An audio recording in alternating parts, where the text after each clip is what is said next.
there, my friends. Welcome to the Glow Up Method.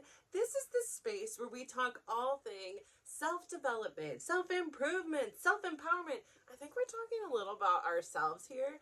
And all of this is in this quest, right? So once we figure out self, we can then start integrating in other things like other people, children, parents, businesses, how we navigate the community. So this is the place where you come and do that. It is a safe place. It is a place where we are looking for progress and not perfection.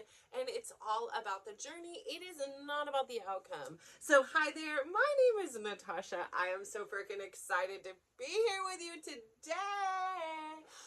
Oh my gosh, so today's subject came to me this morning, and boy did it come to me. First off, I just want to say thank you so much for tuning in today. Thank you so much for understanding that something in you is calling you to do something, whether it be to improve yourself, learn something, and that you're actually following up and doing that. It's huge. So many times we ignore or we silence that inner voice inside of us, or do what we want to do because we think that, this is what we should be doing, or this is what the world wants us to be doing, or we should be thinking a certain way because this is the way we've always thought. But you're breaking patterns, you're breaking habits, and you're creating new ones by your own design. I'm not designing them. Joe Schmo over here isn't designing them. You get this opportunity. It is like a rebirth of you. It is this second chance. It's the borrowed time I talk about. And you are able to craft this life by your own hands. It's not what your life is not about what I think about it. Your life is not what other people think about it. And I think much like me for so long, living this life that was processed from the outside in, it's really kind of damaging to yourself, right? Because you ignore yourself, you don't trust your instincts, you actually do the opposite. You tarnish your relationship with your instincts, and they get so pushed down that they are like, I'm not coming out. This person doesn't listen to me. She's ignoring me. She's straight up ghosting me over here. And I have something really important to say. And it doesn't mean that, every single time you listen to your instinct or whatever it is, it just means that you have all the data and you make informed decisions of your life. And if something is speaking up that's within you, maybe it's worth taking a listen to. So today's lesson is all about worrying. Okay, so this one started the inspiration for today's episode was a Facebook thing I read. Now I'm gonna have my confessions as I'm sitting here saying it. I said, why the heck are we even on Facebook in the morning? So again, I'm still practicing. I need to get that phone in a better situation with myself, because when I do start my mornings without any of those distractions, I definitely feel more at peace, productive, grounded, every one of those things. But yet sometimes that salacious little phone, it sure just pops right back up into my morning time. How dare you, you naughty little phone. So I say this anyways. It's not that it didn't work out though. So, okay. But, so anyways, I'm reading a post, and I was invested in this yesterday. So I'm doing the follow-up work here. So yesterday, a high school friend of mine had posted on there. Now, I thought this was fascinating. So, when you see a couple and you're like, yeah, I saw that divorce cupping, or you see a couple that you're like, whoa, wait a second, that couple seemed like they had it going on and they had it together.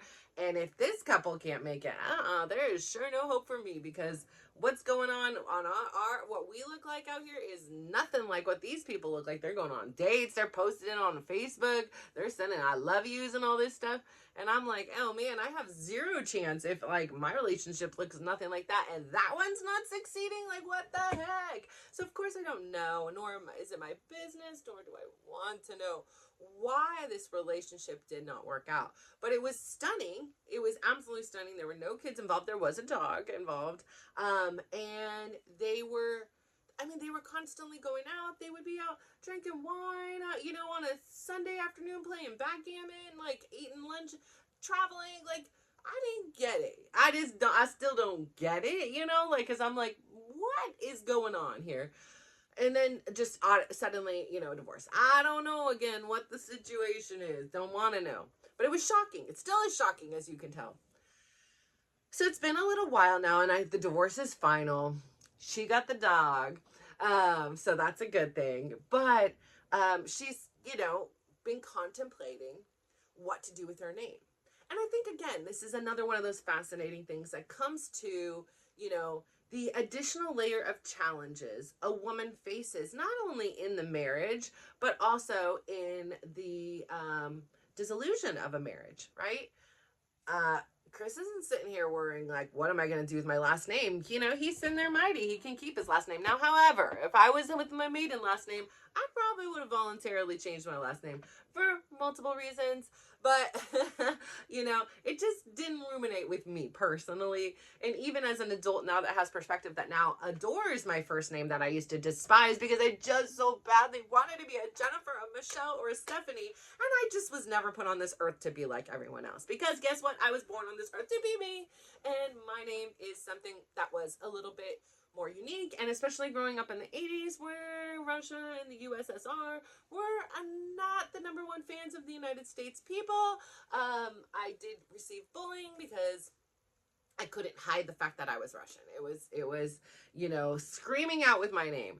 So, you know, that was another layer of like, oh, I just don't, you know, I don't want to stand out. I want to blend in. I want to be like everybody else. But now I see me being like me is my superpower, just like being like you is your superpower. So I digress. But a man, oftentimes, and I know there's those outliers where suddenly the man takes on the new name. The new, you know, the wife's last name. And quite honestly, Chris was willing. I just was like, oh, hell no, I'm getting used. Like, this was like the number one question. Like, what's your last name? Like, because we're not, if it's a bad one, we're not even going to talk. Like, we're not even going to engage, you know? So I'm like, this is doable, short and sweet, and, you know, not too many letters. I got that. I can rock that last name. Which ironically, like in, I think Spanish means Russian. So like, I was like, it's so funny how like you can run, but you cannot hide from who you are sometimes. But you can change the direction in which you're going though. So keep that in mind. But I say all that to say, so, you know, she's over here contemplating what to do. What do I do with my last name? Do I go back to my birth last name? Well, that person didn't even raise me, you know, I mean, I'm just, you know, sharing her story, right? That person didn't raise her. She really has no connection to that person or that lineage. And so, you know, beyond the name, and that's what she carried. Then she has her now ex-husband's last name. Again, you know, it's a fine last name, but you know what? Then she considered going to her mother's maiden last name. Great idea. I thought, wow, that's, you know, it was pretty cool last name. And then there's all these familial connections. But then she also had this option to go with her middle name.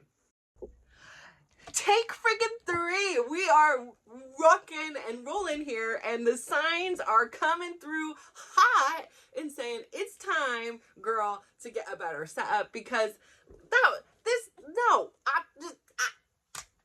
no, I was in it. I was in this vibing. Now I gotta like rewind my tape because I've been distracted, but that's okay. We're gonna get right back to where we were. So anyways, I happen to know she's got a magnificent, very unique middle name. And I remember in 9th grade, she came over for a slumber party and she was wild. I mean, she's 6 foot plus. She was a theater fanatic.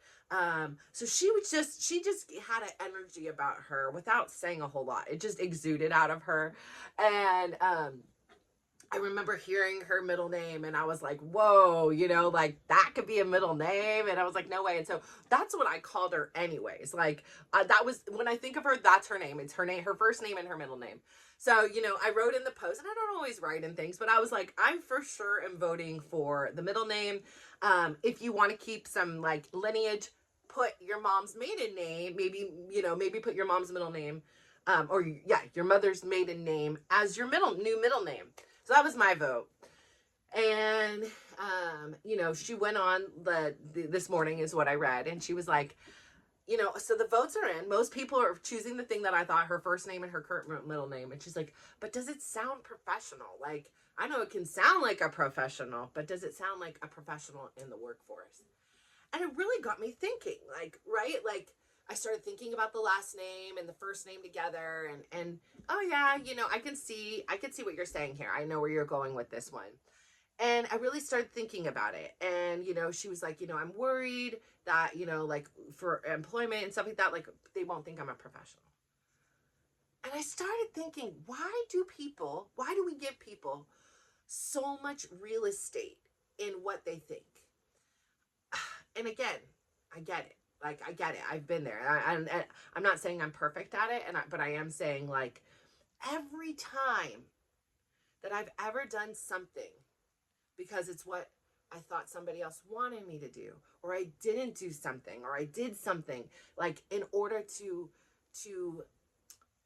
in a certain way, like, not manipulate, but to, have, the person's perception of me altered, it's always been wrong. Like, I've always regretted it. And some decisions I could sit with longer than others, right? I can sit with this notion that the world thinks Chris and I are a married couple. And like, I could sit with that, and I don't need to correct everybody and be like, no, actually we are separated. Like, it's nobody's business. Nobody really cares that much, beyond like what happened. Curiosity maybe. But I'm sitting here. So, my suggestion to her was, like, and it got me thinking, like, why do we worry? Like, every time we're sitting there worrying about somebody else, quite literally, we aren't worrying about ourselves. And I thought about it twofold, because I'm thinking about her in this instance of worrying what other people are going to think of her and her name. Most people don't get to pick their own names. Like, most people are born with their names from their families or whatever. We're not here changing. So you want to pass judgment? No judgment on her. You need to pass judgment on parents, right? Like, which, again, it's not your place to pass judgment. Like, it's not always her choice. And then it also made me think, like, when we are sitting here worrying about others, like, is it, if I think about my kids, like, what are they doing and all these things? It's noble and it's kind, but also all that energy and time I'm investing into them, I am not investing in me, and that's a choice, right? Like, ultimately, at the end of the day, I get to choose how I spend my time and where I put my worries. And quite honestly, if, I gave her the advice, I said, here would be my suggestion. Again, I went into the whole spiel about, like, sometimes I just can't help myself, but I went into the whole spiel about how every time that I didn't listen, or I didn't do what I wanted to do, or I did something based on what I thought someone was going to perceive me as, I've always regretted it. So I said, my best advice would be, like, take some time and listen to yourself and find what aligns best with you, independent of anyone else. And I said, quite honestly, those that mind don't matter, and those that matter will not mind what your name is. And I think the important thing to do is to go meditate, go take a walk, and hear what you say, and know that, yes, if you change your name, it's changeable. You could change it back to the name you currently have. You can change it. Is it easy? Is it going to be a process? Is there going to be some red tape and paperwork? Yes, absolutely. You want to play with it? Put on some training wheels and start putting it out in the world, but don't do it official. Like, there's so many options. And sometimes when we're in this decisive decision-making phase, it's so easy for us to get, like, it needs to be perfect. It needs to be right. Believe me, I get it. With this business name, with everything, like, with fonts, with, recording, with my beautiful studio here, right? We want to get it perfect, and we want to get it right the first time. We don't want to have to readdress it, but we spend more energy than if we would have just done it and then tried it and experienced it and been like, this isn't working, and then redid it, like, just sitting there in the decision. So sometimes, and I know as a person who likes to sit in a lot of decisions, I know that if we just get out there and do it, the, like, answers start to reveal itself. And some things you just have to experience. So I don't know what name she's going to choose, but it really makes me think, because I've gone through it myself. When I was starting to look for a website, it was like, do I do my name? Do I do my name and my middle name? Do I do my name and Chris's last name? Do I do, but it is my last name. It's been my last name longer than it was my other last name was my last name. So this is my last name too. And this is my kid's last name. And I don't really want to go get a new passport and a new driver's license. I just got my driver's license. I actually am like pleased with my driver's license photo. Like I don't want to go to the bank, and I like the last name. And yes, it is a symbol of a family that was built together, and we're still family. Like, it may look different than, this, fantasy I had in my mind, but it is what it is. And so, I think about that because it's just not a consideration. And it is a financial one because you have to go take time, and time is money, and you have to spend money to go get these forms and things redone. And so I just think, it is such an uphill battle for a woman oftentimes. And I know there's some of us out there that are just baddies, and this is not the situation, but it does feel like in this position that I am in today, and most relationships that I've seen unfold in front of me and modeled in front of me, the women are the ones who struggle most. And we get like the worst rap of it. Like, the men are always like, yeah, and she took everything and she did this and da da da da. And it's like, why are we getting such a bad rap? I mean, I have yet to see, except for my dad's ex-wife, for as much as like I dislike her as a human because she says some of the disgustingest things I've ever heard in my life, which is including like cursing my unborn baby in my stomach and hoping that she was born sick like my oldest child. Like, I don't even know what in the devil can say such a thing about anybody's unborn baby, like, let alone somebody that is your husband's child, like, and your husband's grandchild. Like, what in the mental illness? I can't even, like, that's a whole nother thing. But she is not worth my time or energy. But this chick over here, let me tell you, she came over here with absolutely nothing from Russia. Freaking mail order bride, basically. Living large. She's got a multi-million-dollar home. She's got money in the bank from the divorce. He left with nothing, just left. Basically, he's still paying for his adult kids, not me, but his other two adult kids. And now she's married some big baller that like has some $5 million+ house off in Palo Alto. So you know what? Don't hate the player, hate the game, whatever. Money isn't going to do everything. But let me say, she did fare well for a woman in a divorce. So kudos to her for that. Not that I support her or wish my dad didn't win or make better decisions in his settlement. That's on him. But she made out like a bandit. So it is possible, ladies. It is possible. But I say all that to say it's really hard. Like I say, like my conversations yesterday where, it became a screaming reality that yes, what I had always known and suspected and he had threatened was validated once again, that these 4 kids are solely my responsibility and he will do what he can. But to be honest, that's what he's done the whole marriage. So why is that kind of surprising to me now? I don't know. But I say all this to say, if I say all this to say, you better listen up here.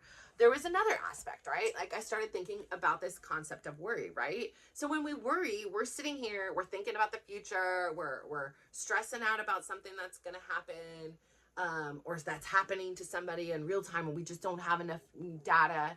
And honestly, sitting there in the worry, it doesn't change anything. Yes, we can acknowledge that we're worried and we feel a little bit uneasy, and then we can do things to help flow through that, right? We don't have to hide it and ignore it. We can acknowledge it. The other night my daughter left abruptly. It was an unusual circumstance, and it made me feel worried. I was like, did something happen? Like, they never leave with like food on this, literally mid cooking. Like, it was just startling. And so I felt really nervous and worried about her well-being, and she didn't respond, which she's an adult, she's okay to, and eventually she did.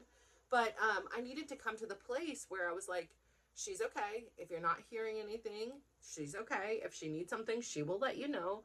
So don't worry about it. If I'm sitting here worrying about it, me taking those moments to worry, I'm not moving my ball forward. And I know it's not all about me, but I'm not doing anything that's helping and being productive in my own personal life. I've got lists of things to do. I've got stuff I need to do that I have not got to, that keeps just piling up because I'm adding in new things. I'm creating new systems. I'm creating a new life and adjustment, and I'm trying to, not fall, right? It's like I'm taking off my training wheels now, and let's see if I can go without falling, and I'm tittering and I'm tottering until we get to that smooth, transition or, experience where I can now ride a bike all independently and I'm not worrying about falling anymore. I'm just doing it. So it's really important for us to just sometimes have the experiences. And for me personally too, like I have to think, like, I'm really invested in my kids and their success. I have always been.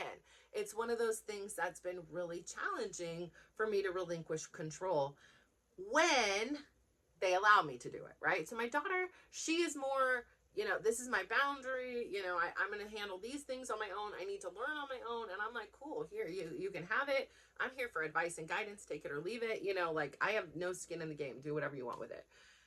Whereas my boys are like, sure, bring it on. You want to help me with stuff? Sure, you do it. So I take on a lot of their responsibilities and worries, and it's an exciting time for them. Like, my son, my neighbor here, my son, he has now not one but two different content creation sites, for, like brands that he's working for. Like, he is also helping his younger brother with his content creation. My youngest one is getting back into playing his sport and his game, and life is returning to normalcy. My daughter has applications that will be coming in a month or so to see if she's accepted, to see where her next part of her journey goes. And she's also in school, and she's also content creating, and she's helping around the house by like cooking and cleaning and doing certain things that I'm so extremely grateful for, because it allows me that time to be able to do these things. And then my other son last night, he my ACLer, he's grinding it back. First, tournament he had hosted, he ended up becoming second place, which is great. And his whole incentive of doing the tournament was prompted from a conversation we had in Amsterdam.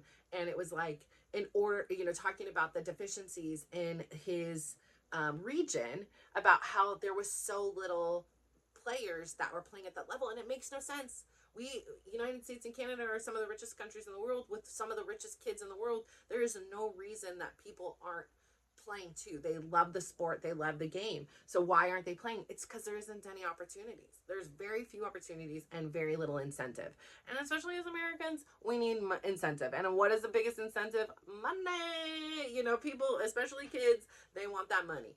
And if you're going to put your time into something, they want to have it pay off. And so they're not into the whole journey aspect of it always, right? They need an outcome. And so I was like, well, stop waiting around for other people, because he's like, I wish we had these things. Europe has these cups, this one. I was like, make your own.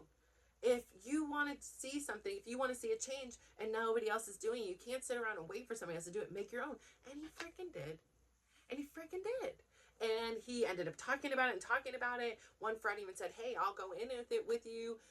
He was like, I know why you're doing this. Like, you want our region to be better. Like, the intention behind it is so great. And I want it to get better too, because the better our region gets, the better I get too. Like, not only do we grow as a community, but I also grow as a person. And so I think that is such a fabulous thing to do. So he's running those cups. And then there was the first like main event kind of thing sponsored by, the manufacturer of the game, EA. And, right now, today, here he sits after day one. He won 10 games. He lost 0. And he sits at the number 1 in North America. So I'm super proud of him and his journey. And I think about where, this last year has taken him. A year ago right now, he was deep in his initial onset of recovery. He was not even a month and a half out of that surgery, maybe a little bit over a month and a half actually, and in pretty much excruciating pain, elevating his leg. He was, throwing it together with the bootstraps, right? Like, he had no money spent on his team, barely. He didn't know what he was doing. He just went out there and was like, I'm gonna shoot my shot. I'm gonna see what happens. Like, I got nothing to lose. And man, where did that journey take him? So I say all this to say, when we're putting our energy in other people, we quite honestly are forgetting to take care of ourselves. So the main important thing for here to do is, it's okay to worry, right? But understand that that worry is only going to get you so far. It's not going to change anything. What you can change is say, okay, I'm worried, I'm nervous, and calm yourself, you know, to where you can be productive. And when you're sitting here worrying about what somebody else is doing or what somebody else is saying or thinking, you are losing moments from your life that you could be productive within your own life, something that you can control. So I say all this to say, I have no clue how long I filmed today. This was a wonky day that I had it all planned. It threw me a little bit off of my game because I was like, oh yeah, oh yeah, oh yeah. And now all these stops and interruptions kind of threw me off, but yet we are still here. And I believe the premise of my entire talk today has come out. And I'm just, at the end of the day, you know what? I'm so glad we got this time together. Honestly, always am. Highlight of my day. Thank you so much for being here. Please go out there, give somebody a big smile, give them a compliment, and just watch how they glow up.